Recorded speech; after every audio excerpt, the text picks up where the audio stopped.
تمہاری دعا کو قبول کروں گے. گارنٹی ملنے کے بعد بھی اب اگر کوئی دنیا کے اندر کہیں میری دعا قبول نہیں ہوتی تو پھر اپنے نفس کا آدمی کو جائزہ لینا پڑے گا. ہاں اللہ نے تو گارنٹی دی کہ میں دعا قبول کرتا ہی کرتا ہوں. یہ الگ بات ہے بھائیوں کہ دعا آپ کے حق میں اللہ ہمیشہ بہتر کرتا ہے. ہو سکتا ہے کہ آپ کسی چیز کو پسند کرتے ہو اور وہ آپ کے حق میں بہتر نہ ہو.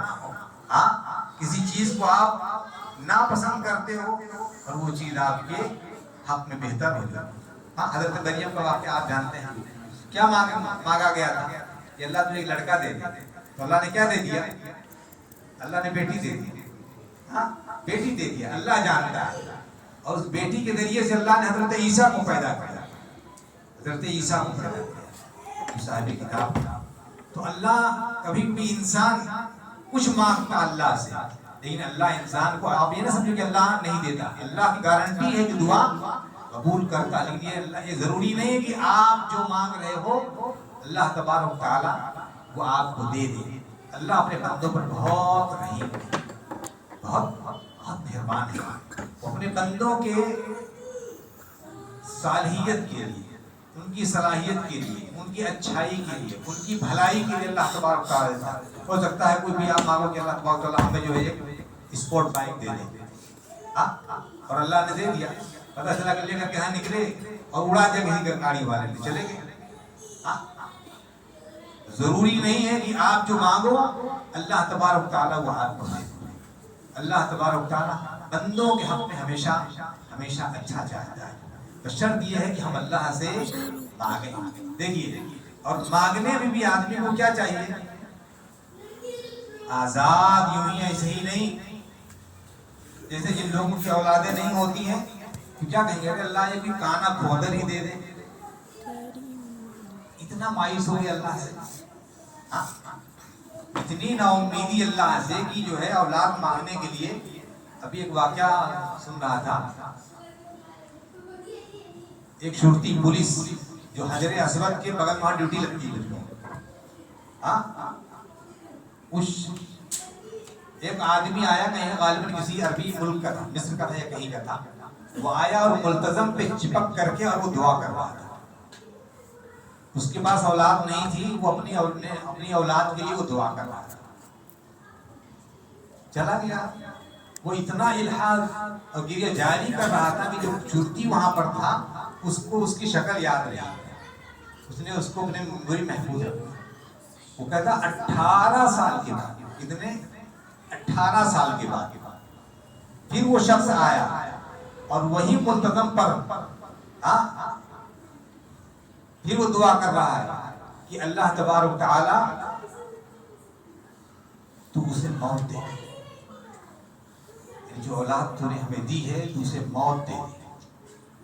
وہ بیچارہ اپنی ڈیوٹی چھوڑ کر کے اور اس شخص کو پکڑ کر کے لے کر کے گیا دور. جو کہا 18 سال پہلے تم آئے تھے تو تم نے جو ہے اولاد کے لیے دعا کی تھی, اور آج تو اپنی اولاد کی موت کی دعا کر رہا ہے, ایسا کیوں ہے؟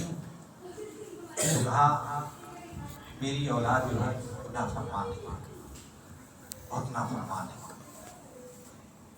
تو جی اس شخص نے اس کو نصیحت کی کہ تو نے اس وقت اللہ سے مانگنے میں غلطی کی تھی.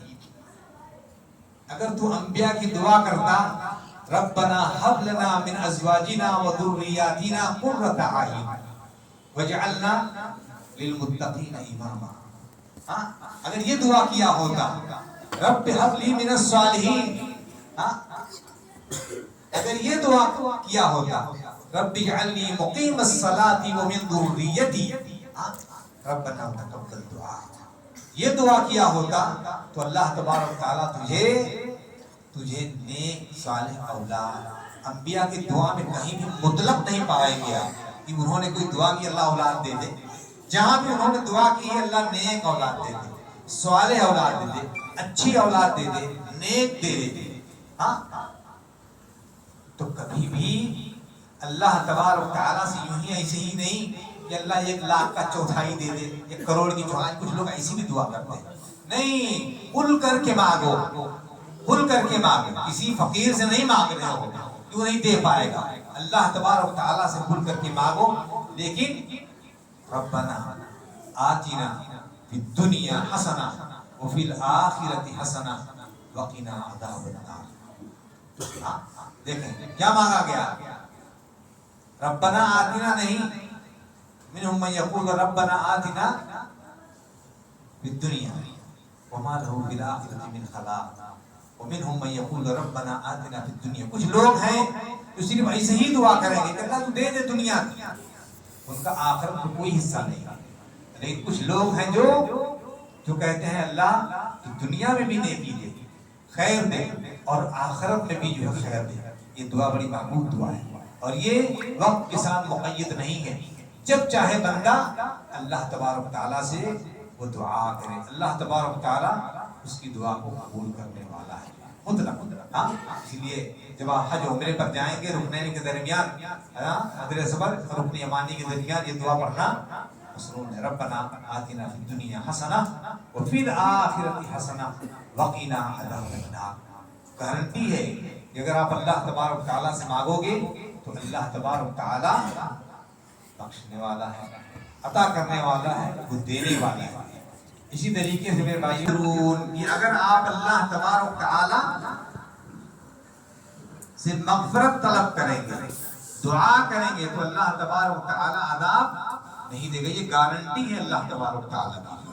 ہاں کیسے گارنٹی ہے؟ ایسی ہی گارنٹی ہے، وما كنا معذبین حتی نبعث رسولا، کہ ہم انہیں عذاب نہیں دیں گے ہاں جب تک کہ اس قوم کے اندر میں اپنا رسول اور پیغمبر نہ بھیج دوں۔ اسی لیے آج بھی اگر آپ کے ملک میں کوئی ایسی جگہ ہے جہاں دین کی دعوت پہنچی ہی نہیں اور وہ لوگ بیچارے کفر پہ ہیں، تو اللہ ان کو عذاب نہیں دے گا۔ ما كنا معذبین حتی نبعث رسولا، جب تک کہ ہم رسول و پیغمبر نہ دے دیں۔ اب ہماری ذمہ داریاں بڑھ جاتی ہیں، ہماری ذمہ داریاں بڑھ جاتی ہیں کہ ہم صرف یہ شہروں میں صرف دعوت نہیں ہے۔ آج جتنے اجتماعات ہوتے ہیں سب شہروں ہی میں ہو رہے ہیں۔ ہاں وہ بنجر زمینیں پڑی ہوئی ہیں، وہاں نہیں پہنچتے ہیں لوگ، نہیں پہنچتے ہیں، بس یہاں بھربھری جوت رہے ہیں۔ لوگ کہتے ہیں بھربھری جوتنا ہے، جو چٹیل میدان ہے وہاں جوتنے کے لیے لوگوں کی ٹیمیں نہیں پہنچ رہی۔ ضرورت ہے میرے بھائیوں وہاں جانے کی۔ ابھی آج آپ جائیے دیکھیے ادھر مہاراشٹر کی اورنگ آباد سائڈ جانے کا اتفاق ہو، ایسے سے گاؤں ہیں کہ آپ نام سے نہیں پہچان پاؤ گے مسلم ہیں، ان کا کلچر دیکھو گے نہیں پہچان پاؤ گے۔ آپ گجرات میں چلے جائیے کچھ بھوج کے علاقے میں، کچھ اندرونی طور پر آپ دیکھیں تعجب ہو جائے۔ ہاں ان کے گھر میں ان کے جوتی پر جوتی اگر رکھ دیے تو ان کے گھر میں چاہے پورا گھر لوٹ کر کوئی لے کر کے چلا جائے گا اور گھر میں داخل نہیں ہوں گے۔ یعنی اگر چپل پہ چپل اگر رکھ دی تو گھر میں کوئی داخل نہیں ہوگا، پورا گھر چاہے لوٹ کر کے لے کر کے کوئی آدمی چلا جائے گا۔ ایسی بدعقیدگیاں پھیلی ہوئی ہیں۔ ہاں تو ایسے آج بھی ایسی جگہیں ہیں، آپ دور نہیں، آپ کے اس ملک کے اندر کہ آج وہاں دین کی آواز نہیں پہنچی ہے۔ دنیا اتنی ترقی کر گئی ہے، اس کے باوجود بھی میرے بھائی آج حالات نہیں ہیں۔ تو اللہ کا وعدہ ہے کہ ہم ان کو عذاب نہیں دیں گے۔ ایسی اللہ سے اگر مغفرت طلب کریں گے آپ تو بھی اللہ تبارک تعالیٰ آپ کو عذاب مبتلا نہیں کرے گا۔ اب استغفار کیا ہے؟ جو غلطیاں سرزد ہو گئی ہیں ہمیشہ یہ سرزد ہوں، ہمیشہ یہ نہ بھی ہو تب بھی توبہ اور استغفار کرتے رہنا چاہیے۔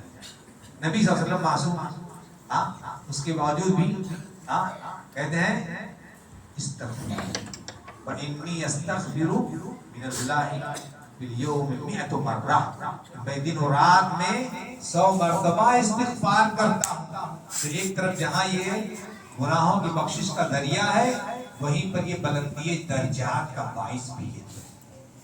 بلندی درجات کا باعث بھی۔ تو استغفار جو عبداللہ بن جدعان کا نام آپ نے سنا ہوگا۔ میں عائشہ رضی اللہ تعالیٰ نے پوچھا کہ اللہ علیہ وسلم اس کے کیا حالات؟ وہ ایسا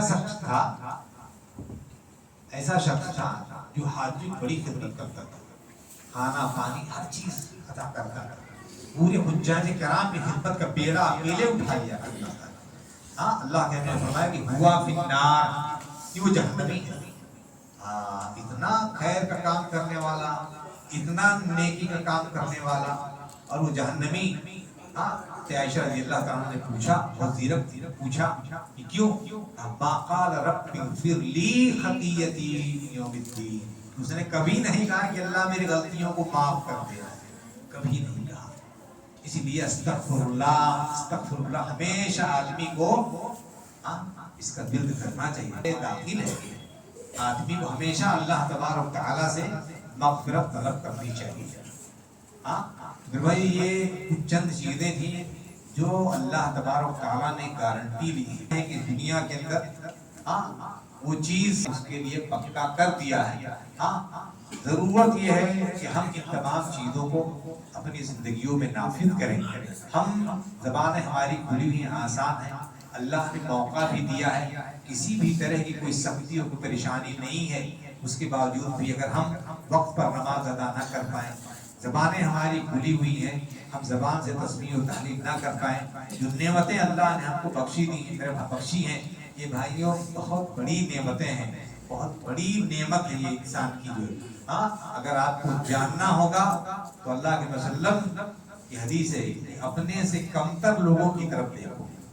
اگر کمتر لوگوں کی طرف دیکھو گے تب آپ کو اللہ کی طرف سے جو نعمت آپ کو ملی ہوئی ہے اس کا آپ کو اہمیت، اس کا اندازہ ہوگا. اسی صورت میں جب کسی ہتھکٹے کو دیکھو گے آپ تو اندازہ ہوگا کہ اللہ نے جو ہاتھ ہمیں دی ہے یہ اللہ تبارک تعالیٰ کا بڑا احسان ہے. تو اس لیے میرے بھائی ان نعمتوں پر اللہ کا شکر ادا کریں. اللہ تبارک تعالیٰ سے دعا ہے کہ اللہ تبارک تعالیٰ ہمیں خیر کی توفیق عطا فرمائے اور ہمیں توفیق دے اس بات کی کہ جن چیزوں کا ہم سے تقاضا کیا گیا ہے ان تقاضوں کو ہم پورا اتریں اور اللہ تبارک تعالیٰ سے ہمیشہ دعا کریں، توبہ استغفار کریں، اللہ کی نعمتوں کا شکر ادا کریں، اللہ کا ذکر اور اس کی یاد میں ہمیشہ اپنے آپ کو مستغرق رکھیں. اور یہ زبان اللہ تبارک تعالیٰ نے ہمیں بخشی ہے، یہ دل کے اطمینان کا ایک بہت بڑا ذریعہ ہے. الا بذکر اللہ تطمئن القلوب. وآخر دعوانا الحمد للہ رب العالمین. وأقول قولي هذا وأستغفر الله ربي من كل ذنب فاستغفروه إنه هو الغفور الرحيم.